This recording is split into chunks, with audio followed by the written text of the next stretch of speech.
સંસારી જીવના ભાવ મરણો ટારવા કરુણા કરી સરિતા વહાવી શુદાતણી પ્રભુવીર તે સંજીવની શોષાતી દેખી સરિતને કરુણા વિના હૃદયે કરી મુનિકુંદ સંજીવની સમય પ્રાવત તણે ભાજન ભરી કુંદ કુંદ રચ્યું શાસ્ત્ર સાથિયા અમૃતે પૂર્યા ગ્રંથાધિરાજ તારામાં ભાવો બ્રહ્માંડના ભર્યા અહો વાણી તારી પ્રશમ રસવા વિનિતરતી મુમુક્ષુને પાતી અમૃત રસ અંજલિ ભરી ભરી અનાદિની મૂર્છા વિષતણી ત્વરાથી ઉતરતી વિભાવેથી થંભે સ્વરૂપ ભણી દોડે પરિણતિ તોષે નિશ્ચય ગ્રંથ ભંગ સગરા વ્યવહારના વેદવા તું પ્રજ્ઞાક્ષિણી જ્ઞાનને ઉદયની સંધિ સહુ છેદવા સાથી સાધકનો તું જગનો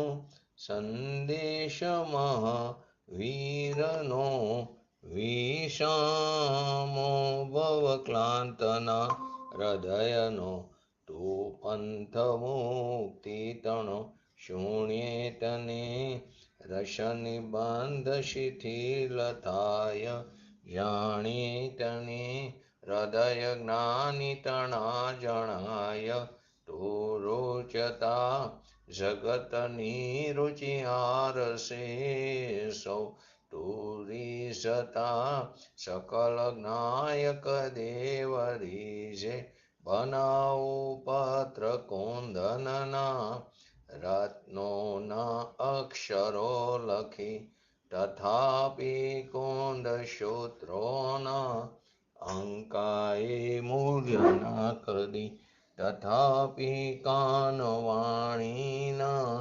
અંકાએ મૂલ્ય ના કરી નમો રિંગટાણમ નમો સિદ્ધાણમ નમો હરણમ નમો વજણમ નમો લોહી સવસાવણમ ચતારી મંગલમ અર્હંતા મંગલમ સિદ્ધા મંગલમ શાહુ મંગલમ કેવલી બંતો ધમો મંગલમ ચતારી લોકોટમાં અર્હંતા લોકોટમાં સિદ્ધા લોકોટમાં શાહુ લોકોટમાં કેવલી બંતો ધમો લોકોટમાં ચતારી શરણ ભોજામી અર્હંતે શરણ ભોજામી સિદ્ધે શરણ ભોજામી શાહુ શરણ ભોજામી કેવલી બંતો ધમો શરણ ભોજામી ઓમ નમો અરિહંતાણમ.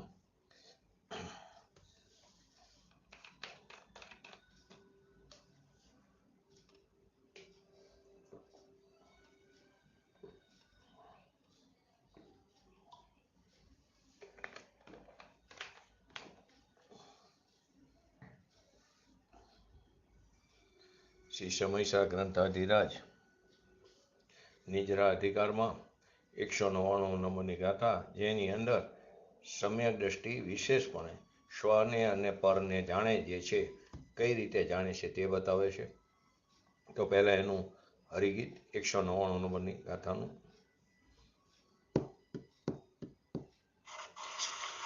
ઉદગલ કરમ રૂપ રાગનો જ વિપાક રૂપ છે ઉદય આ છે નહીં મુજ ભાવ નિશ્ચય એક જ્ઞાયક ભાવ છું. સમયસારમાં નિજરા અધિકાર એટલે નિજરા એટલે શુદ્ધિ, પોતાનો જે ભગવાન આત્મા જે અતિન્દ્રિય આનંદનો મહાસાગર છે એવા આત્માને અંતરમાં દ્રષ્ટિ કરી અંતર્મુખ કરીને એનું વેદન એટલે કે અતિન્દ્રિય આનંદનું વેદન આવે સમ્યક દર્શનમાં, એને અહીંયા સમ્યક દ્રષ્ટિ કીધો. એને નિજરા હોય છે. નિજરાના 3 પ્રકાર લીધા. એક કર્મનું ખરું એટલે કે એ દ્રવ્ય નિજરા, એક અશુદ્ધતાનું નરું એક અશુદ્ધતાનું ટરવું, એને ભાવ નિદ્રા, પણ એ નાસ્તિથી ભાવ નિદ્રા. અને શુદ્ધનું વધુ, શુદ્ધિની વૃદ્ધિ થવી, એને પણ ભાવ નિદ્રા અસ્થિતિ કીધી. એ વાત આપણે ગયા સ્વાધ્યાયમાં થઈ હતી. આગળ કે રાગ નામનું જે પૂતગલ કર્મ છે, રાગ નામનું એક કર્મ છે, ચારિત્રમો જડ. રાગ નામનું પૂતગલ કર્મ જે જડ એટલે કે ચારિત્રમો જડ, એના ઉદયના વિપાક, એનો ફર, એનો રસ, એનો અનુભાગ, એ કર્મ જે સત્તામાં છે તો અજીવપણે છે, પરંતુ હવે એનો ઉદય આવ્યો, એ પણ એક અજીવ છે. જે કર્મનો ઉદય, સત્તામાં પડેલું કર્મ એ તો અજીવપણે છે, પરંતુ જેનો ઉદય આવ્યો એ પણ એક અજીવ છે. આવો જે ભગવાન આત્મા, એની પર્યાયમાં કર્મ જે જડ છે એના નિમિત્તે, જે કર્મને જડ કીધો એના નિમિત્તે પોતાના પુરુષાર્થની કમજોરીથી અથવા તો એની કારણે રાગ થાય છે. પોતાના નબળા પુરુષાર્થને કારણે, પરથી નહીં, કર્મથી નહીં. કર્મને લઈને વિકાર થતો નથી, એ જડ છે, પરંતુ એના નિમિત્તે એટલે કે એના લક્ષ્ય પોતાના પુરુષાર્થની નબળાઈથી, કમજોરીથી રાગ થાય છે. પરથી થતો નથી, કર્મથી થતો નથી. કેમ કે કર્મ કેવું કીધું? જડ છે. ને જડને આત્મા ત્રણ કારમાં અડી શકતો નથી, કેમ કે એક દ્રવ્યનો બીજા દ્રવ્યમાં અભાવ છે, અત્યંત અભાવ. બીજી રીતે કહીએ તો કર્મના સ્વચતુષ્યમાં આત્માના સ્વચતુષ્યનો અભાવ છે, આત્માના સ્વચતુષ્યમાં કર્મના સ્વચતુષ્યનો અભાવ છે. આત્મા ત્રણ કારમાં એને અડ્યો નથી.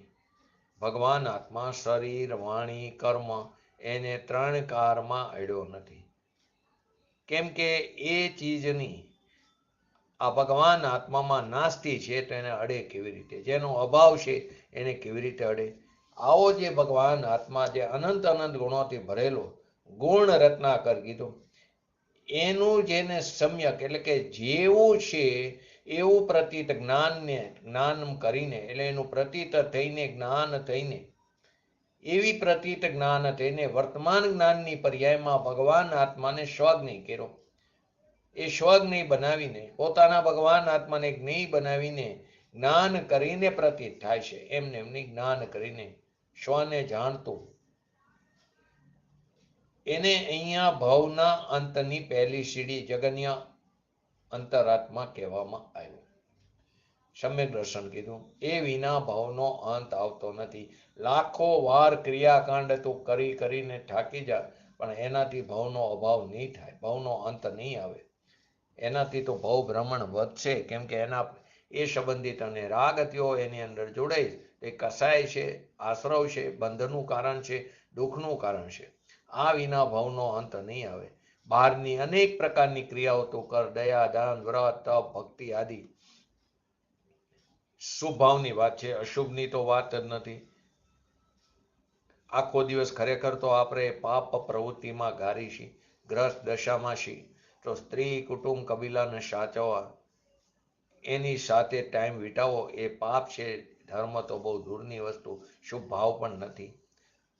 પરંતુ એની વચ્ચેથી સમય કાઢીને 4-5 કલાક પોતાના સ્વભાવનું લક્ષ્ય કરીને, શાસ્ત્રો સ્વાધ્યાય કરીને, એમાં કહેલી તત્વની વાતને વિચારીને, એનું ચિંતન મનન મંથન કરીને સ્વભાવની પ્રાપ્તિ કરવી, એ જ આ મનુષ્ય પર્યાયનું સાર્થકપણું છે. આપણને તો અત્યારે શુભ ભાવના ઠેકાણા નથી. ધર્મી એને કીધો કે જેને પોતાનો પૂર્ણ સ્વભાવ, જે અનંત જીભે પણ ન કહી શકાય એવો જે પૂર્ણ સ્વભાવ, એની જેને જ્ઞાન થઈને પ્રતીત થઈ, એમને એમ નહીં, જ્ઞાનમાં એ ચીજ આવી કે આ ચીજ આવી છે, એવો અનંત ગુણોનો સંગ્રહાલય એનું સ્થાન, એટલે કે એવું જ એનું પરમ સત્ય સ્વરૂપ છે.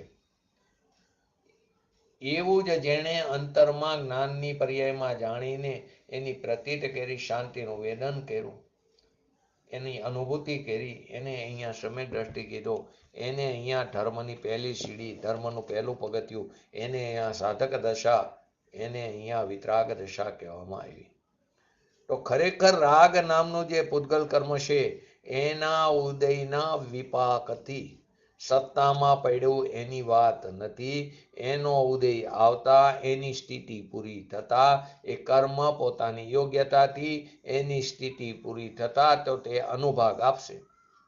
એ ઉદય આવતા વિપાક જે થયો એટલે કે રસ એટલે કે અનુભાગ ઉદયથી ઉત્પન્ન થયેલો, એટલે કે ઉદયથી ઉત્પન્ન થયેલો રાગ એટલે કે નિમિત્તના લક્ષે, નિમિત્તને વશે નહીં. એટલે કે કર્મના નિમિત્તથી ઉત્પન્ન થયેલો રાગ વાસ્તવમાં રાગ તો પોતાની પર્યાયમાં થાય છે, જીવ દ્રવ્યની, અને જે કર્મ છે તો જડ છે. તો કર્મને કારણે જો રાગ થતો હોય તો એક દ્રવ્ય બીજા દ્રવ્યનું અંદર હસ્તક્ષેપ કરે આવી ગયું, જે સિદ્ધાંતથી વિરોધ છે. કર્મ તો જડ છે ને દરેક દ્રવ્ય પોતાની વર્તમાન પર્યાયથી યુક્ત હોય છે. તો કર્મ આપણી પર્યાયને કેવી રીતે ફેરવે?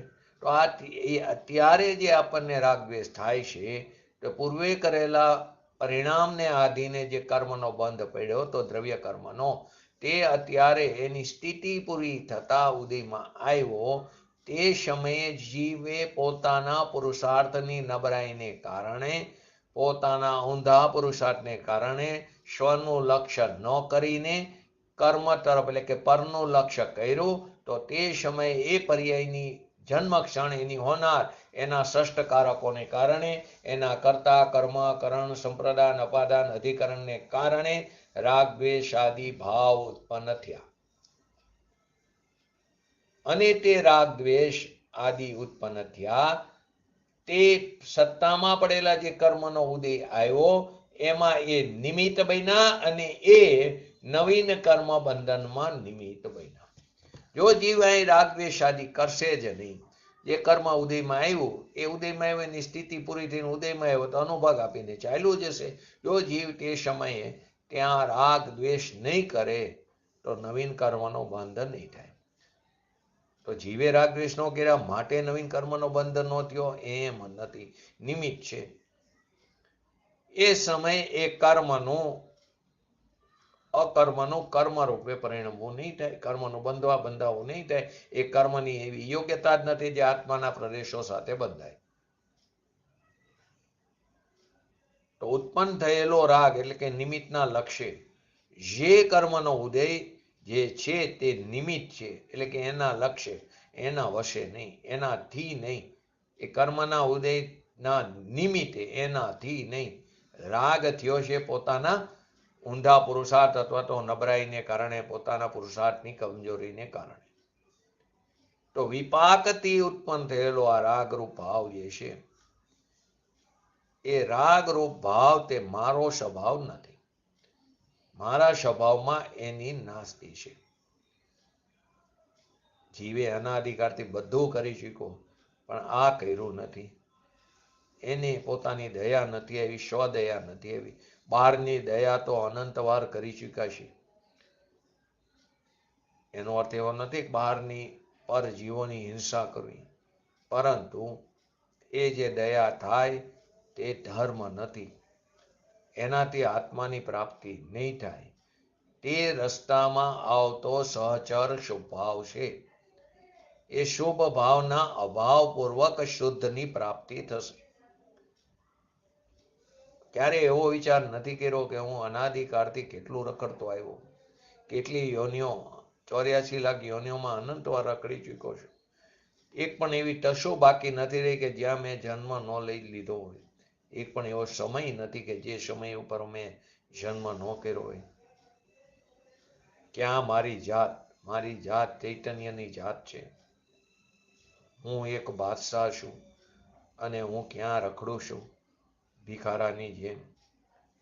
હું એક આનંદનો બાદશાહ, અનંત ગુણોનો ધણી, અને હું એક ઇન્દ્રિય, બે ઇન્દ્રિય, ત્રણ ઇન્દ્રિય નિગોદમાં રખડું છું. જેને પોતાના ભગવાન આત્માનું ભાન થયું કે હું ચૈતન્ય સ્વરૂપ, હું જ્ઞાયક છું, હું તો એક જાણનાર દેખનાર છું. જાણનાર દેખવાની સાથે અનંત ગુણો એની સાથે અવિનાભાવી સાથે પડેલા છે, અક્રમ રીતે. એવો જે હું એમાં આ જે રાગ થયો મારી નબળાઈને કારણે એ મારો સ્વભાવ નથી. ભૂમિકા અનુસાર થાય છે જ્ઞાનીને પણ રાગ, પરંતુ એ મારો સ્વભાવ નથી. દયા, દાન, વ્રત, તપ, ભક્તિ, પૂજાનો ભાવ આવ્યો, પણ એ રાગ છે. હિંસા, ચોરી, ઝૂઠ, વિષય વાસનાનો રાગ આદિ એ તો તીવ્ર છે, એની તો વાત નથી. એ તો ઝેરના પ્યાલા છે.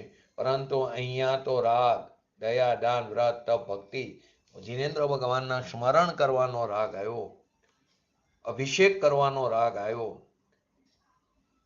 પરંતુ જેને ભગવાન આત્માની દ્રષ્ટિ થઈ છે, જેને પોતાનો ભગવાન આત્મા જે ત્રિકાર નિરાવરણ, ત્રિકાર અખંડ છે, એક છે, અવિનશ્વર છે, એનો જ્યાં અનુભવ પ્રતીત થઈ છે, એ એમ જાણે છે, એ એમ માને છે કે આ જે રાગ થયો એ મારો નહીં. જે ભાવે તીર્થંકર ગોત્ર બંધાય એવો શુભ ભાવ, ઉત્કૃષ્ટ શુભ ભાવ, એ પણ મારો નહીં, એ હું નહીં, એમાં હું નહીં, એ મારામાં નહીં. પૂજ્ય ગુરુદેવશ્રીએ એમના પ્રવચનમાં કીધું છે, જ્યારે પૂજ્ય ગુરુદેવશ્રીના કારમાં મોરારજી દેસાઈની વાત કરીને લખે છે, પણ વાસ્તવમાં આપણે પણ લૌકિકમાં જોઈ છે. લોકો નદીમાં નાય, સ્નાન કરે, ખાસ કરીને ગંગામાં, તો કે કર્મોનો નાશ થયો, મોક્ષને પ્રાપ્ત થાય. તો કે મોરારજી દેસાઈ ગંગામાં નાયા તો સ્થિત પ્રજ્ઞ છે એમ કીધું. તો કે સ્થિત પ્રજ્ઞા કોને કહેવાય? કે જે જ્ઞાન વાસ્તવિક પૂર્ણ સ્વરૂપમાં ઠરે એને સ્થિત પ્રજ્ઞ કીધું. એની બદલે આને સ્થિત પ્રજ્ઞ કહે છે. સાધક જીવને પણ રાગ દેખવામાં આવે, પોતાની પર્યાયની નબળાઈથી થયેલો રાગ એને પણ આવે, એની અંદર જોડાય પણ ખરો ભૂમિકા અનુસાર, તો એટલા અંશે એને પણ બંધ પડે છે. પરંતુ તેને અલ્પ સ્થિતિ અને અલ્પ અનુભાગ બંધ થતો હોવાથી એને ગૌણ કરીને તેને બંધ નથી થતો એમ કહેવામાં આવે છે. કેમ કે તેને મિથ્યાત્વ અને અનંતાબંધીનો અભાવ છે. કર્મના વિપાકથી આત્મામાં રાગ થયો છે એમ નથી. એનો જડનો ઉદય આવ્યો માટે અહીંયા રાગ થયો એમ નથી. જડને તો ચૈતન્ય 3 કારમાં ક્યારે અડ્યો નથી. રાગ છે તે જડને અડ્યો નથી, ધર્મને અડ્યો નથી. કર્મનો જે ઉદય છે એ રાગ, કર્મનો જે ઉદય થાય છે તે સમયે જે રાગ થાય છે એને પણ ભગવાન આત્મા અડ્યો નથી, કર્મનો ઉદય પણ એને અડ્યો નથી. આવો રાગ રૂપ જે ભાવ છે એ અસ્થિ છે. જેમ હું ત્રિકારી અસ્થિ છું, એમ રાગ એક સમયનું ક્ષત છે, ક્ષણિક છે. સંસાર દશામાં આવે છે રાગ, અને સાધકને પણ ભૂમિકા અનુસાર રાગ આવે છે.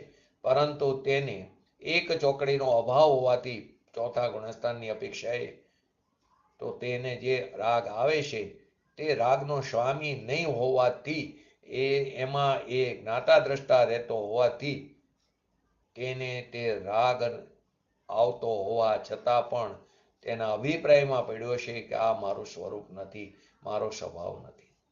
પર્યાયમાં રાગ આવ્યો પણ મારો સ્વભાવ નથી, મારું સ્વરૂપ નથી. એ વિભાવ ભાવ છે, વિકાર છે, પર છે. મારા સ્વરૂપમાં તેની નાસ્તિ છે ને એના સ્વરૂપમાં મારી નાસ્તિ છે.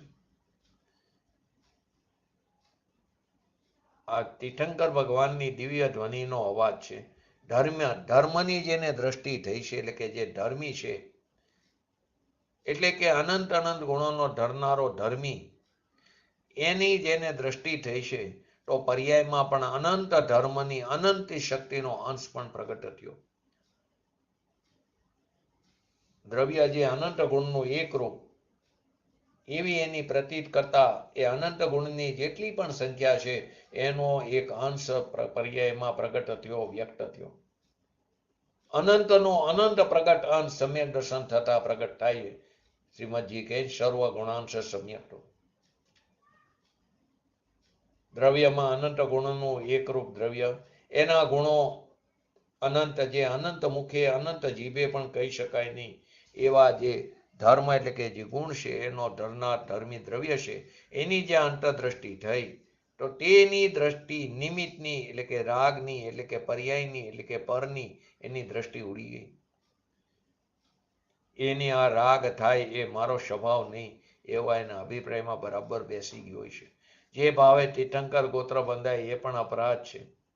પરની દયાનો ભાવ આવે એ પણ અપરાધ છે. તો એમ થાય કે મુનિરાજ પણ ઈર્યા સમિતિનું પાલન કરતા દેખાય, પરંતુ એના અભિપ્રાયમાં પડ્યું છે તે જીવ બચવાનું એની પોતાની યોગ્યતાથી. હું તો માત્ર ને માત્ર નિમિત્ત છું. નિમિત્તે ખરેખર તો નહીં, એ નિમિત્ત તો એમાં એનું આયુ કર્મ નિમિત્ત છે. હું તો માત્ર જ્ઞાતા દ્રષ્ટા છું. તો પરની દયાનો ભાવ આવે એ અપરાધ છે, દોષ છે, એ મારો સ્વભાવ નથી. માટે આ જૈન દર્શન એ અલૌકિક દર્શન છે. આ સિવાય બીજે ક્યાંય નથી. તો ભગવાન આત્મા કે રાગ, जैसे ये सब भाव आप बताते हैं तो ये सब तो अपेक्षा से कहा जाता है ना, मतलब अगर हम हमारे भाव ज्यादा ऊंचे हैं तो ये भाव मतलब कि जो भी है ये तब व्यर्थ है, लेकिन अभी तो हम लोग जहाँ पे हैं तो ये सब भाव तो आते ही हैं और ये होने भी चाहिए. किसी के में करुणा भाव आना, फिर पूजा का भाव, हर चीज का आना ही चाहिए, आना ही चाहिए, लेकिन અભિપ્રાયમાં હોવું જોઈએ કે આ મારો આ ધર્મ નથી, આ શુભ ભાવ છે, બંધનનું કારણ છે. हाँ ये बात तो ठीक है. એ જ્ઞાતા દ્રષ્ટા રહીને એને જાણનાર દેખનાર રહેવું જોઈએ. એને જો ધર્મ માન્યો તો મિથ્યાત્વ છે. ठीक. એનો અર્થ એવો નથી કે આ ન કરું તો અશુભ ભાવ થવાના. શુદ્ધ ભાવ તો પ્રગટ નથી થયો, તો શુભ નહીં કરી તો અશુભ થશે. આડી અવરી પ્રવૃત્તિમાં રહીશું, ટીવી આદિ, તો જીનેન્દ્ર ભગવાનના દર્શન કરવાનો, પૂજા આદિનો, શાસ્ત્ર સ્વાધ્યાયનો આદિ ભાવ આવવા જોઈએ. પરંતુ ત્યાંથી અટકવાનું નથી. એ રસ્તામાં આવતું સ્થાન છે અટકવાનું. એ પગથિયું છે, એ પગથિયાને છોડવું પડશે. જો અહીંયા અટકી ગયા તો ધર્મ નહીં થાય પ્રાપ્ત. એમાં કહેલી તત્વની વાતને સ્વના લક્ષ્ય વિચારવી પડશે. શુભ ભાવ છે એનો પણ અભાવ કરવાનો. અશુભથી બચવા માટે શુભ ભાવ આવે ને આવવો જોઈએ, અને પરંતુ શુભના અભાવપૂર્વક શુદ્ધની પ્રાપ્તિ થશે. અત્યારે આપણે જે સ્વાધ્યાય કરી, જે ચર્ચા કરી રહ્યા છીએ, એ પણ એક શુભ ભાવ, એ પણ બંધન છે, એ પણ દુઃખનું કારણ, એ પણ આશ્રવ. એનો અર્થ એમ નથી કે સ્વાધ્યાય ન કરો, કેમ કે આટલો સમય અશુભથી બચશું. પરંતુ આ ધર્મ નથી. આમાં કહેલી વાતને અમલમાં મૂકવાની વાત છે. આપણે બધાએ અમલમાં મૂકશું તો એક સમય એવો આવશે કે જેવું દ્રવ્ય છે તેવું પર્યાયમાં એની રચના થઈ જશે. પંચમહાવ્રતનો રાગ આવ્યો, ભગવાનની ભક્તિનો આવ્યો. અનંતવાર આપણે પંચમહાવ્રતનું પાલન પણ કર્યું છે. મીઠ્યા દ્રષ્ટિ દ્રવ્યલિંગી મુનિપણું ધારણ કરીને નગ્ન દિગંબર પણ અનંતવાર કરી ચૂક્યા છે. અનંતવાર વન જંગલમાં રહી ચૂક્યા છે. અનંતવાર સ્ત્રી કુટુંબ કબીલા રાજપાટ છોડી ચૂક્યા છે. અનંતવાર 11 અંગ 9 પૂર્વનું જ્ઞાન કરી ચૂક્યા છે. અનંતવાર આવું તત્વની વાત સાંભળી છે. અનંતવાર ભગવાનની દિવ્ય ધ્વનિ પણ સાંભળી છે, પરંતુ ઠેરના ઠેર રહ્યા, આત્મામાં ન ગયા.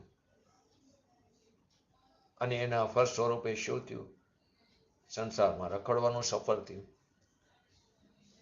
અનંતવાર મિથ્યા દ્રષ્ટિ દ્રવ્યલિંગી મુનિપણું યથા યોગ્ય આચરણ કરીને પાલન કર્યું, તો એના ફળ સ્વરૂપે 31 સાગરો પંપ 9મી ગ્રીવ્યક સુધીનું આયુષ્ય પણ ભોગવી ચૂક્યા છે. એક સાગરો પંપમાં કેટલી 24 ચાલી જાય, એવું 31 સાગરો પંપનું આયુષ્ય ભોગવી ચૂક્યા છે અનુકૂળતામાં.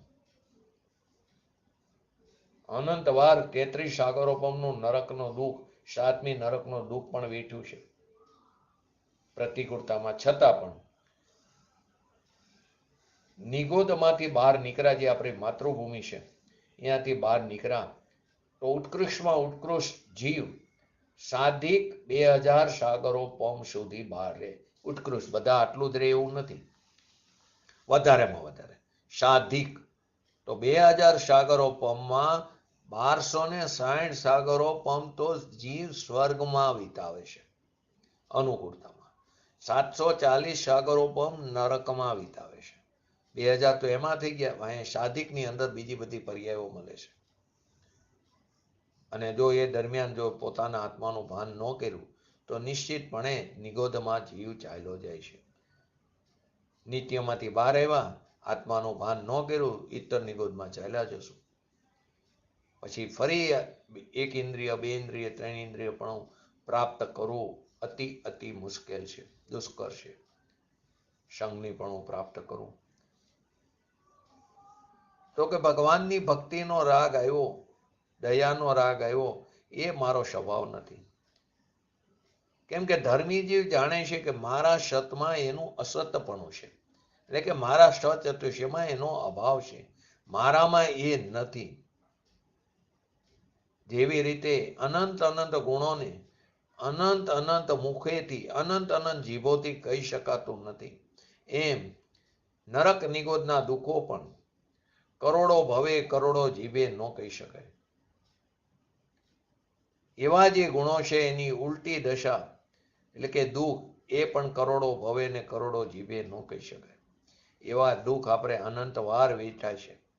નરકના, નિગોદના, આ બધા દુઃખને મૂકવાનો એક જ માર્ગ છે, પોતાના ભગવાન આત્મા તરફ દ્રષ્ટિ કરીને, એનું અવલંબન કરીને, એનો આદર સ્વીકાર સત્કાર કરીને વિતરાગતા પ્રગટ કરવી, એના તરફનું વલણ કરવું, એનો પાડોશી બનવું. પોતાનો ભગવાન આત્મા પૂર્ણ સ્વરૂપ એવી જે અંતરદ્રષ્ટિ થતા રાગનો કણ એ પણ મારું સ્વરૂપ ને મારો સ્વભાવ નથી, એ મારામાં નહીં. એને એ ઉદય કર્મ એટલે કે રાગ થયો નીજરી જાય છે. અલ્પબંધ જે થયો એને ગૌણ કરીને કહેવામાં આવ્યું. આવો જે ભગવાન આત્મા ચૈતન્ય પ્રત્યક્ષ, ચૈતન્ય પ્રત્યક્ષ એટલે કોઈ માણસ હોય, એ માણસ આવ્યો તો આપણે એમ કહીએ છીએ ને, એનું શું થયું, એનું વિદ્યમાન પણ બતાવ્યું, પ્રત્યક્ષ જોયો તો. એમાં પ્રત્યક્ષ જ્ઞાનમાં પ્રત્યક્ષપણું જણાય છે. હું કેવો હું પ્રત્યક્ષ અનુભવ ગોચર, હું જ્ઞાનમાં પ્રત્યક્ષ અનુભવ ગોચર, વેદન પ્રત્યક્ષ ગમ્ય છે. હું પરોક્ષ રહું એવું મારું સ્વરૂપ નથી, કેમ કે એની અંદર એક એવી શક્તિ પડી છે અનંત શક્તિઓમાં. કઈ શક્તિ છે?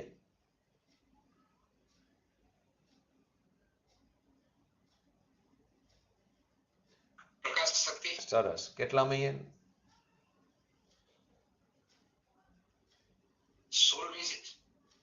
નહીં.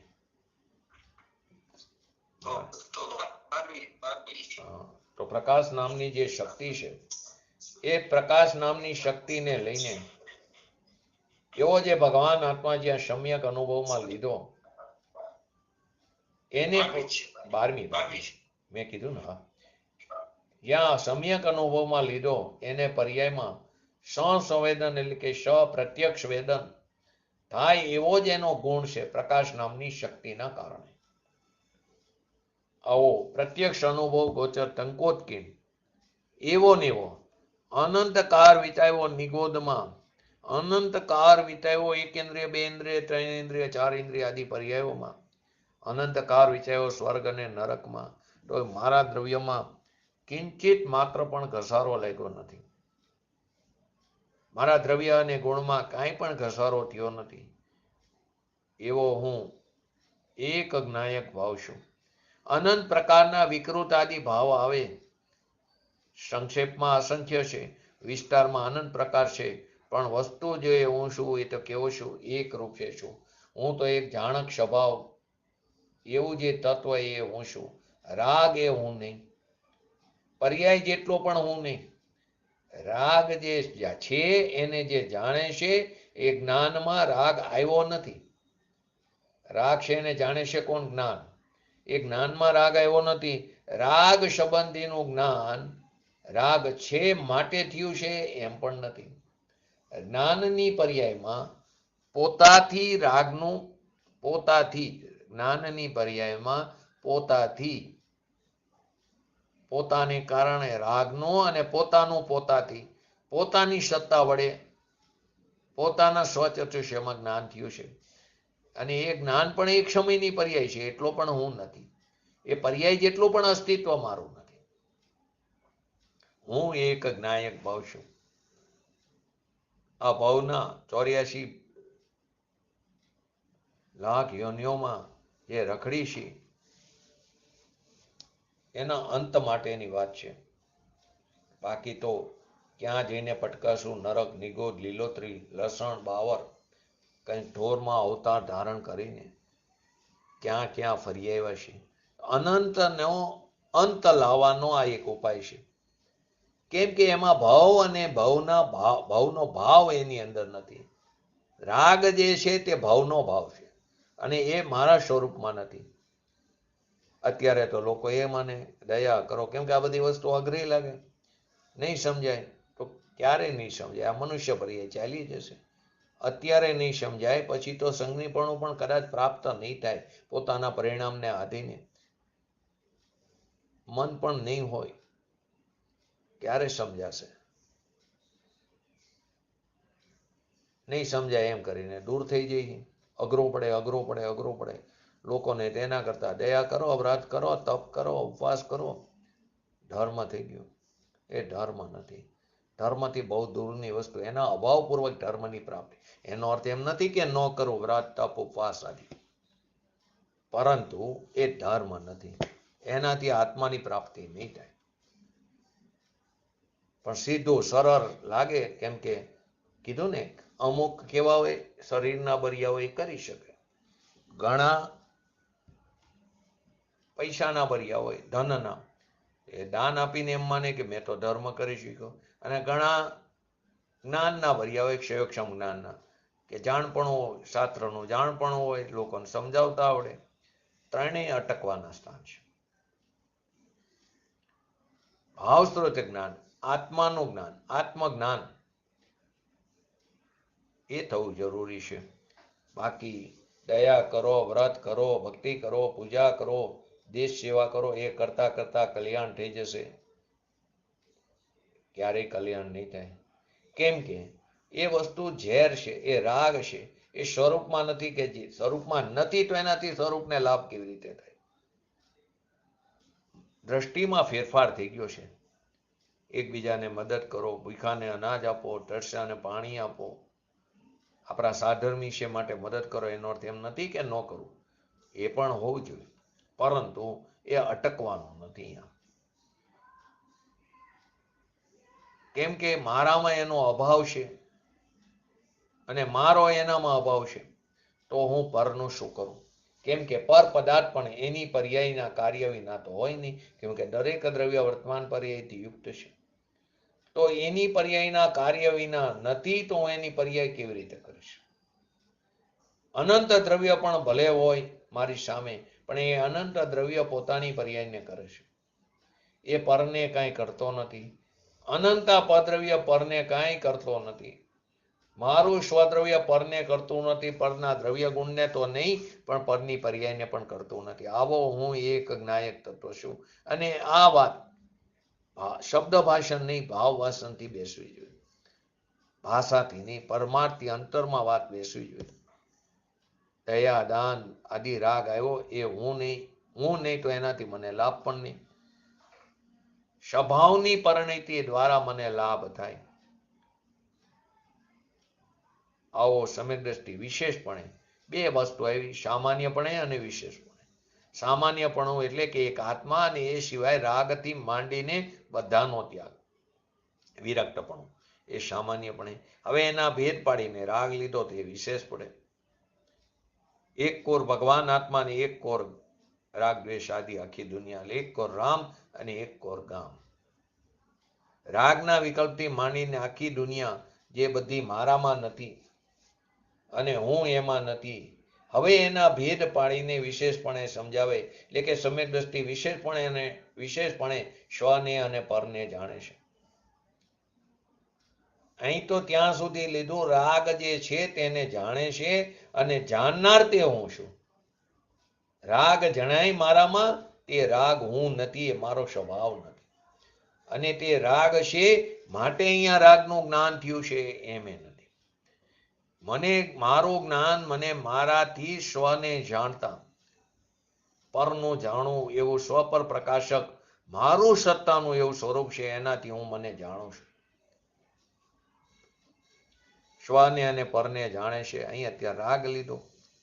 ખરેખર તો એ રાગ સંબંધીનું જ્ઞાન પોતાથી પોતામાં સ્વ પર પ્રકાશકના સામર્થ્યથી થયેલું છે, એને જાણે છે.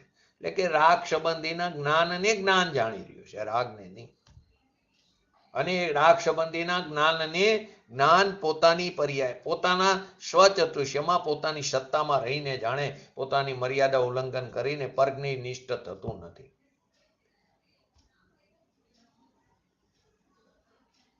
પોતાના હિત માટે સમય લેવો જરૂરી છે, પરંતુ આપણે તેમ કે મરવાનો સમય નથી. શું કરી એટલા બધા ગ્રસ્ત દશામાં ઉલઝાઈ ગયા છીએ. પહેલા તો સમય મળતો હતો, હવે છોકરાઓના લગ્ન થયા, છોકરાઓ કામ કરતા થયા, તો હવે ઘરમાં બધું ધ્યાન રાખવું પડે. છોકરાઓનું પણ ધ્યાન રાખવું પડે.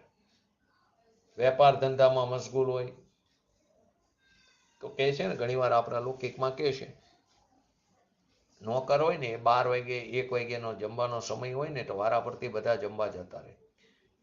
ખૂબ ગ્રાહકી હોય, કાપડીઓ હોય, લગ્ન સિઝન હોય, દિવાળીનો સમય હોય, એ જમવાનું ઘરેથી જે આવ્યું હોય ટિફિન, મોટા સિટીમાં તો ટિફિન આવતા હોય, તો કે મરવાનો વખત નહોતો. ઓલો ટાઈમે જમી આવે છે અને મરવાનો પણ સમય નથી. તો દેહ છૂટવાના ટાણા આવશે. વાત કરતા કરતા દેહ છૂટી જશે. એમ નથી કેતો હવે હું છૂટું છું, એ તો જળ છે, માટી છે, ધૂળ છે. એને છૂટવાનો જે સમય છે તે સમયે છૂટે છૂટકો. ભગવાનના જ્ઞાનમાં તો એ પણ પોતાની યોગ્યતા એમાં રહેવાની, શરીરમાં રહેવાની એટલી જ યોગ્યતા છે. એટલી યોગ્યતામાં રહીને એ દેહથી ભિન્ન પડી જાય છે. જેને ભગવાન આત્માનું દર્શન થયું છે એને પણ દયા, દાન, વ્રત, તપ, ભક્તિ, જાત્રા આદિનો ભાવ આવે, પણ એ ધર્મી એને પોતાનો ન માને. કેમ કે જળ છે, ધૂળ છે, પર છે. એનું અસ્તિત્વ તદ્દન ભિન્ન છે. રાગનું અસ્તિત્વ પર્યાયમાં દેખાય જરા ધર્મીને, પરંતુ તે અસ્તિત્વ તે મારું સ્વરૂપ નથી. આને સમ્યક દ્રષ્ટિ કીધો, ધર્મની પહેલી સીડી વાળો કીધો. એ રાગને પોતાની ચીજ ન માને. ત્યાં વળી સ્ત્રી, કુટુંબ, કબીલા, આ મારી સ્ત્રી, આ મારો છોકરો, એ ધર્મી માને નહીં. આવું ધર્મી સમજાવે અને જેવું સમજાવીને પૂરું કરે તો કોઈને ઓળખાણ આપે, આ મારો દીકરો છે, તો આપણને એમ લાગે આના બોલવાના, એટલે કે હાથીના ખાવાના દાંત જુદા અને ચાવવાના જુદા. બોલે છે કંઈક, કરે છે કંઈક. એ બોલે, પરંતુ એના અભિપ્રાયમાં પડ્યું છે કે આ મારો દીકરો વ્યવહારનું કથન છે. એ દીકરોનો છે, મારો નથી. એનો આત્મા ભિન્ન છે, મારો આત્મા ભિન્ન છે. એનું શરીર એના આત્માથી ભિન્ન છે, તો મારા આત્મા સાથે કેવી રીતે? કોની સ્ત્રી, કોનો આત્મા? એનો આત્મા જુદો, એના શરીરના પરમાણુ જુદા, એ મારા ક્યાંથી થયા? અહીં સ્વ પરને જાણે છે. હવે એની જગ્યાએ રાગની જગ્યાએ દ્વેષ લો તો દ્વેષનો અંશ આવે, પણ ધર્મી જે છે, જેને પોતાના આત્માના આનંદનો સ્વાદ આવ્યો છે, તો એને દ્વેષનો સ્વાદ આકુરતા રૂપ લાગે. એ મારું સ્વરૂપ નથી. એ દ્વેષનો અંશ એ મારી ચીજ નહીં. જેણે ભગવાન આત્માની દ્રષ્ટિ કરીને એનો આનંદનો સ્વાદ ચાખ્યો છે, એ ભગવાન આત્મા રાગ અને વિકારથી રહિત છે. એને ભગવાને આત્મા જોયો છે. એ ભગવાન એમ કહે છે કે જે ધર્મી થાય એને પણ રાગનો, દ્વેષનો અંશ આવે નબળાઈને કારણે, પણ એ મારો નહીં, મને નહીં. હું તો એને અડતોય નથી. પછી મોહ લો, રાગ દ્વેષ પછી 16 વસ્તુ લઈ શકાય. તો મોહ આમ તો અસંખ્યાત આવે, પણ મુખ્યત્વે 16 સૂત્રો બનાવી શકાય. મોહ લો રાગ દ્વેષની જગ્યાએ. મોહ એટલે મિથ્યાત્વની વાત નથી, કેમ કે સમ્યક દ્રષ્ટિની અપેક્ષાએ વાત ચાલે એટલે એને મિથ્યાત્વનો અભાવ છે. પણ પર તરફની જરી સાવધાની જાય એ હું નહીં. સંકિત મોહનીયનો ઉદ્દેશ જરી તો પર તરફની સાવધાની એ હું નહીં. હું તો એક ભગવાન આત્મા ત્રિલોકનાથ જીનેશ્વરે જે પ્રગટ કર્યો અને એવો હતો એ હું છું. મારામાં ને ભગવાનમાં કોઈ ફરક નથી. ભગવાનની પર્યાય પ્રગટ થઈ ગઈ છે. દ્રવ્ય અપેક્ષાએ મારામાં ને સિદ્ધ ભગવાનમાં કોઈ ફરક નથી. એને પર્યાયમાં પૂર્ણતા થઈ ગઈ. મારી પર્યાય અપૂર્ણ છે. છતાં એ રાગાદી ચીજ જેમ ભગવાનને નથી એમ મને નથી. પછી ક્રોધ લો. ક્રોધ પણ આવે, ધર્મી છે ને લડે આદિમાં ઉભેલો દેખાય. ચક્રવર્તી સમ્યક દ્રષ્ટિ જીવ હોય. શાંતિનાથ, કુંઠુનાથ, હરનાથ આદિ ચક્રવર્તી પણ હતા. સમ્યક દ્રષ્ટિ ચક્રવર્તી હોય, લડાઈ આદિમાં પણ ઉભો હોય. ક્રોધ આવે છતાં એ ધર્મી એ ક્રોધને પોતાનું સ્વરૂપ જાણતો નથી. એ ક્રોધને ક્રોધની હૈયાતીમાં ક્રોધને જાણવાનો જે પોતાનો સ્વભાવ છે એને જાણે છે. ચક્રવર્તી જે સમ્યક દ્રષ્ટિ હોય, 6 ખંડને સાધતો એમ બોલવું એ વ્યવહારનું કથન છે. ખરેખર એ પોતાના અખંડ આત્માને સાધી રહ્યો છે. માન આવે તો માન આવે ધર્મીને, એ મારી ચીજ નથી. એ તો પારકી ચીજ છે. એ આવીને દેખાવ દઈ દે છે. જેમ ઘરમાં પોતે હોય અને એ ઘરના ઉમરા આગળ આવીને કોઈ સ્ત્રી, કોઈ છોકરો આવીને ચાલ્યો જાય, એમ ક્રોધનો અંશ પણ આવીને ચાલ્યો જાય છે. એ મારી ચીજ નહીં. લોકોને એમ લાગે આ તો એકલું એકાંત છે, વ્યવહારથી થાય એની તો વાત જ નથી આવતી. તો કે વ્યવહારનો રાગ આવે એને પણ ધર્મી પોતાનો માનતો નથી. વિતરાગનો માર્ગ વિતરાગ ભાવથી હોય. વિતરાગનો માર્ગ રાગથી ન હોય. સમ્યક દ્રષ્ટિ આત્માને વિતરાગ સ્વરૂપે જે જાણે ત્યારે પર્યાયમાં જે સમ્યક દર્શન એ વિતરાગી પર્યાય પ્રગટ થઈ, એ વિતરાગી પર્યાયથી વિરુદ્ધ માન, ક્રોધ, માયા આદિ એને પોતાની માનતો નથી. માયા પણ આવે પણ જ્ઞાનનો પર્યાય તેને જાણવાની પોતાની શક્તિથી થયેલું પ્રગટેલું જ્ઞાન જાણી લે છે કે આ બસ છે, પણ છૂટી જાય છે. લોભ, ઈચ્છા, કોઈ વૃત્તિ આવે. ધર્મી એને કહે કે જે ઈચ્છાને પણ પોતાનામાં ન લાવતા, એ મારું સ્વરૂપ જ નથી, એ મારી જાત નથી, મારી નાત નથી, એ તો કજાત છે. ઈચ્છા માત્ર આવે એને કજાત જાણીને જાણવા વાળો રહે છે. માત્ર હું જ્ઞાતા દ્રષ્ટા છું.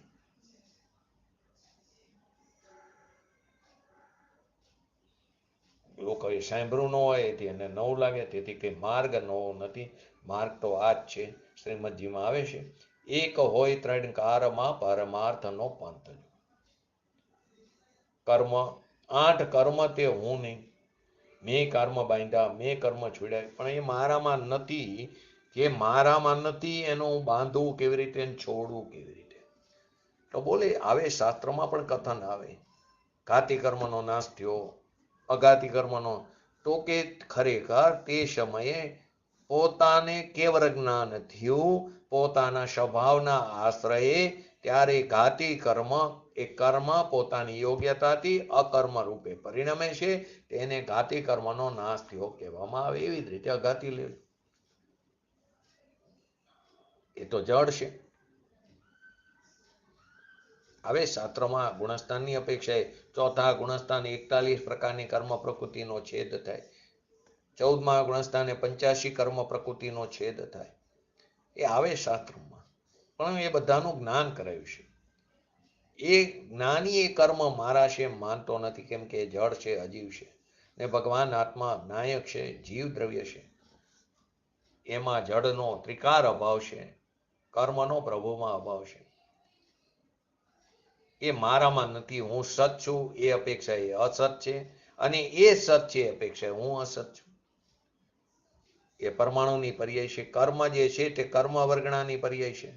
એ પર્યાય છે તો કર્મની પર્યાય કર્મ પણ પરિણમી રહી છે.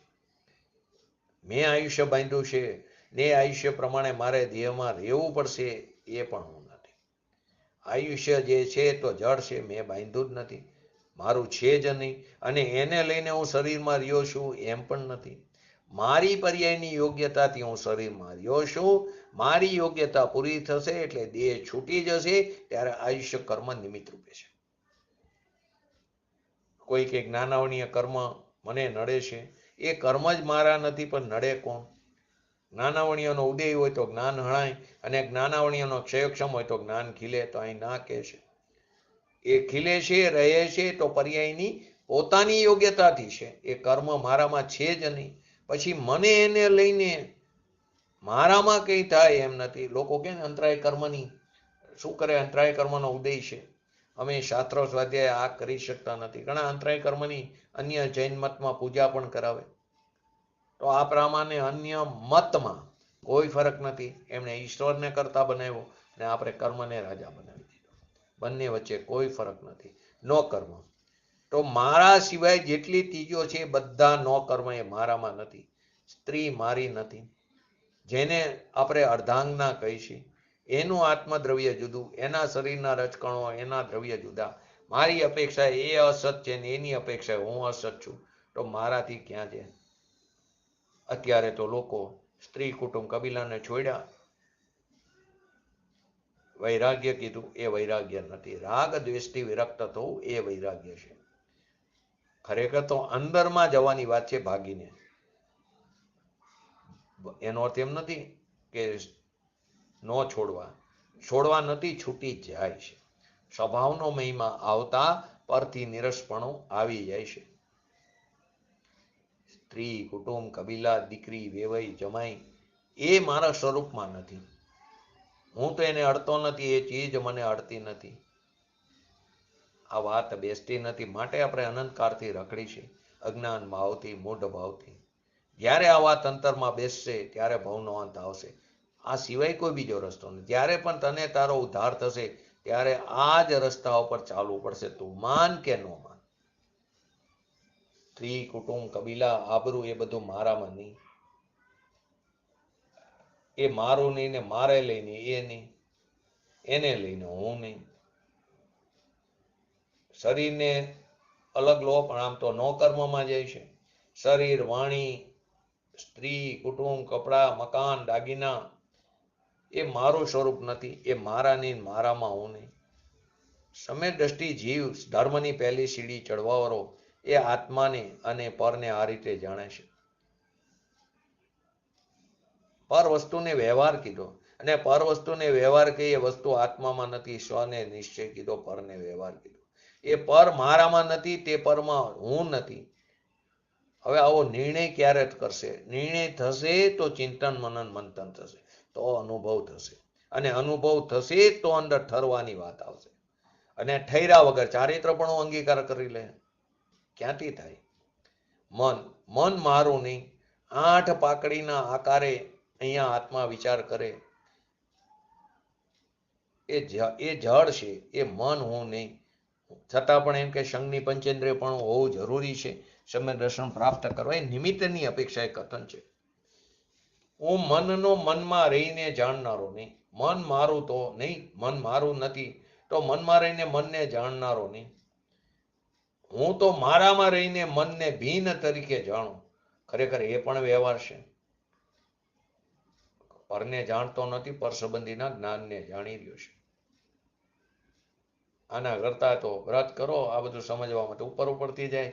વ્રત કરો, ઉપવાસ કરો, સેવા કરો, એકબીજાની મદદ કરો, પૈસા આપો, મંદિર બનાવો, સમેત શિખરની જાત્રા કરો, શેત્રુંજયની જાત્રા કરો, ગિરનારની જાત્રા કરો. અહીં સરળ પડે છે એવું તો અનંત વાર કર્યું છે. અને એ રાગને પોતાનો માનીને મિથ્યાત્વને અનંત સેવા છે. એ મન હું નહીં. વચન, વાણી એ જડની પર્યાય છે. જડની પર્યાય તો મારામાં અસત છે. હું પણ એ સત છું ને વાણી પણ એ સત છે. વાણીની અપેક્ષા છે, મારી અપેક્ષા અસત છે ને એની અપેક્ષા હું અસત છું. કાયા શરીર હું નહીં, હાલે ચાલે અવસ્થા તે હું નહીં. બોલાય છે જે ભાષા એ ભાષા પ્રજ્ઞાનું કાર્ય છે. એ વાણી જળ છે. ઘણી વાર બોલતા બોલતા કંઈક મિસ્ટેક પણ થાય તો એ સમયે એ પરમાણુની એવી જ યોગ્યતા હતી. અને આ શરીર આદિ કે હું હલન ચલન કરી શકું, હું હાથ પગને હલાવી શકું. ઘણા તરત કરે પ્રશ્ન, કેમ કે આ સમજવું આકરું છે ને બહાર દુનિયામાં કે તો લોકો એને પાગલ કે. ખરેખર પાગલ પાગલ પાગલ જે છે એ આપણને પાગલ કે આને મૂકી દો મેન્ટલ હોસ્પિટલમાં. જો એમની સામે જ હાથ પગ હલાવી શકો તો કે એ સમયે હાથના પરમાણુની ક્રિયાવર્તી શક્તિ હતી. ક્રિયાવર્તી શક્તિ તો પૂતગલમાં પણ છે અને જીવ દ્રવ્યમાં પણ છે. એ ક્રિયાવર્તી શક્તિને કારણે ક્ષેત્રથી ક્ષેત્રાંતર થાય છે એની પોતાની યોગ્યતાથી. ત્યારે મારી ઈચ્છા નિમિત્ત રૂપે હતી. તો કે આ મેં સ્થિર કર્યું તો કે એ સમયે એ પરમાણુની સ્થિર થવાની લાયકાત હતી. કેમ કે અને એમાં હું નિમિત્ત નથી. જ્યારે ગતિ થાય છે, હાથ પગ હલે છે, ત્યારે તેમાં નિમિત્ત ધર્માસ્તિકાય દ્રવ્ય છે. એની ક્રિયાવર્તી શક્તિને કારણે ક્ષેત્રથી ક્ષેત્રાંતર થાય ત્યારે ધર્માસ્તિકાય નિમિત્ત છે અને જ્યારે સ્થિર થાય ત્યારે અધર્માસ્તિકાય નિમિત્ત છે. તો આપણે રોજ જીનેન્દ્ર ભગવાનના દર્શન કરવા જઈએ તો આત્મા જાય છે ને સાથે શરીર પણ જાય છે. શરીર એક પૂતગલ કીધું પણ ખરેખર તો એ પૂતગલ પરમાણુ અનંત પૂતગલ પરમાણુનો બનેલો સ્કંદ છે. એમાં એક એક પરમાણુ સ્વતંત્ર છે. તો જાય છે, દેખાય છે આપણને. તો કે એ સમયે આત્મા એ જીવદ્રવ્ય એ પોતાની ક્રિયાવર્તી શક્તિને કારણે ક્ષેત્રથી ક્ષેત્રાંતર થાય ત્યારે ધર્માસ્તિકાય નિમિત્ત રૂપે ત્યારે તે જ સમયે તે જ કારે અનંત પૂતગલ પરમાણુ પણ પોતાની યોગ્યતાથી ક્ષેત્રથી ક્ષેત્રાંતર થાય એની ક્રિયાવર્તી શક્તિને કારણે ત્યાં પણ ધર્માસ્તિકાય નિમિત્ત છે. પરંતુ બધું એક સમયે બને, એક કારે બને એટલે આપણને એમ લાગે હું ચાલીને ગયો. વાસ્તવમાં આત્મા અને શરીર ભિન્ન છે. જો ભિન્ન ન હોત તો છૂટું ન પડે. જે છૂટું છે એ છૂટું પડે. તો છૂટાને છૂટું પાડવાનું નથી, છૂટું જે છે ને છૂટું જાણવાનું છે. એનું નામ ભેદ જ્ઞાન. ને આ ભેદ જ્ઞાન કરવા માટે ક્યાંય દોડી દોડીને જવાની પણ જરૂર નથી. ઘરમાં રહીને પોતાની ક્રિયા કરતી વખતે પણ ભેદ જ્ઞાન કરી શકે. રસોઈ કરતા કરતા પણ કરી શકી. ધંધાના સ્તર એનો તેમ નથી કે આ બધાથી નિવૃત્તિ ન લેવી પણ પરંતુ સંસાર દશા છે તો જવાબદારી પણ હોય છે. તે બધાથી નિવૃત્તિ લેવી જરૂરી છે. પરંતુ કોઈ કાર્ય ન લઈ શકાય એવી પરિસ્થિતિને આધીન તો જ્યાં છો ત્યાં પણ ધર્મ તો પ્રગટ કરી શકો. એટલે કે સમ્યક દર્શન તો પ્રાપ્ત કરી શકો. જે કંઈ થાય એ મારો સ્વભાવ નથી. રોટલી બનાવતા હોય તો પહેલાના જમાનામાં ઝઘડા કેવા થતા હતા? ઝઘડાનું કારણ શું હતું કે સાસુ વહુને રસોઈને અપકોડે અથવા તો એને આવી રોટલી કરે ને આવા પાપડ કરે. પહેલા તો એના ઉપર તો આગળ નક્કી થતું પાપડ કરાવે, જોવા આવે ત્યારે છાપો વંચાવે, પાપડ કરાવે, ચલાવે અને રોટલી સારી થાય, ફૂલકા રોટલી થાય તો રાગ થાય ને કેવી સરસ કરે અને ખરાબ થાય તો દ્વેષ કરે, અપકોડે. તો આ સમજવાથી એ બધા પ્રશ્નો દૂર થઈ જાય. એ સમયે એ રોટલીની પરમાણુની પર્યાય એ જ રીતે પરિણમવાની હતી. પરંતુ વિવેક રૂપે એમ ન કહેવાય આ રોટલીના પરમાણુની પર્યાય એ જ રીતે પરિણમવાની હતી માટે તારી રોટલી ફૂલકા બની, એમ ન કહેવાય. ત્યારે તો વ્યવહારથી બહાર એમ બોલાય તમે સુંદર રસોઈ બનાવી. અભિપ્રાયમાં હોવું જોઈએ કે આ સમય આમ જ થવાનું. એનું નામ ધર્મ. લૌકિકમાં આખું જુદું પાડીને નથી કહી શકાતું. લાંબુ થાય અને વિવેક રૂપે. ધારો કે કોઈ દુકાન છે ઈંટ માટી પથ્થરની છે ખરેખર, પરંતુ એમાં સોની ઘરેણા ઘડતો હોય તો આપણે એમ કહીએ સોનીની દુકાન છે. તો અહીંયા એમ ન કહેવાય કે આ દુકાન ઈંટ માટી પથ્થરની છે અને સોની ઘરેણા ઘડે છે માટે એને અમે સોનીની કહીએ, એમ નથી કહેવાતું. લૌકિકમાં સમજનારો સમજી જાય છે. પરંતુ આપણે તો શું કરી, જ્યાં ત્યાં હું કરું એવું અભિમાન પડેલું છે. એ જ ખરેખર અજ્ઞાન છે. શકટનો ભાર જેમ શ્વાન ટાણે. ગાડાનો ભાર કૂતરું એના ઉપર ઓલું ગાડોને જોડ્યું હોય, એના હર નીચે કૂતરું જતું હોય, એને અડતા હોય એને પીઠને, એને એમ લાગે ગાડું મારાથી ચાલે, એ મારાથી થાય એમ માને છે. એવો ઘણી જગ્યાએ કોઈ પ્રસંગ હોય તો બધું વ્યવસ્થિત થાય, મારે કારણે, મારું બધું પ્લાનિંગ બહુ સરસ હોય, એને કારણે બધું વ્યવસ્થિત થાય. તો એ આ જ છે શકટનો ભાર જેમ શ્વાન ટાણે, અભિમાન. અને જ્યાં કંઈ બગડ્યું અને પોતે ન હોય કે જો હું નહોતો નીતર આ ન થાય, આ જ તારું અજ્ઞાન છે. કે જ્યાં બેઠો હોય ત્યાં વ્યવસ્થા થતી હોય, મારાથી થાય એમ માને છે. એ જ વસ્તુ અજ્ઞાન છે. કાયા જ મારી નથી તો કાયાની ક્રિયા એ મારી કેવી રીતે હોય? એ કાયાની ચાલવાની ક્રિયામાં હું નહીં, એને તો હું કેવો છું? જાણનારો છું. શરીર છે ને જાણનારો છું, શરીરમાં રહીને નહીં, પોતાનામાં રહીને એને પૃથક ટણે કે જાણું છું, ખરેખર એ પણ વ્યવહારનું કથન છે, પણ હું જાણનારો છું. જ્ઞાયક. આ પ્રમાણે આ જ ગાથાને કાલે આપણે આગળ લઈશું. પછી 200 નંબરની ગાથા આપણે પણ આપણા ભગવાન આત્માને અનુસરીને આપણે પણ શીઘ્ર ને શીઘ્ર વિતરાગતા પ્રગટ કરી એવી પરમ વિરલ ભાવના સાથે આજનો એક કથા પૂરું કરું. જય જીનેન્દ્ર.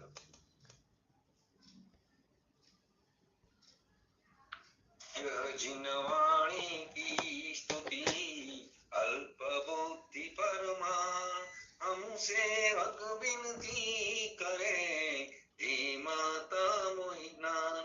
हे जिनवाणी भारती तो ही जपो दिन रहे, जो तेरा शरणा गए सो पावे सुख चैन. जावानी के ज्ञान दे सूझे लोकालोक, सोवाणी मस्तक चढ़ो सदा देत हो तो. नमो रिंगटाणं नमो सिद्धाणं नमो ऐरणं नमो वजणं नमो लय सवसावणं.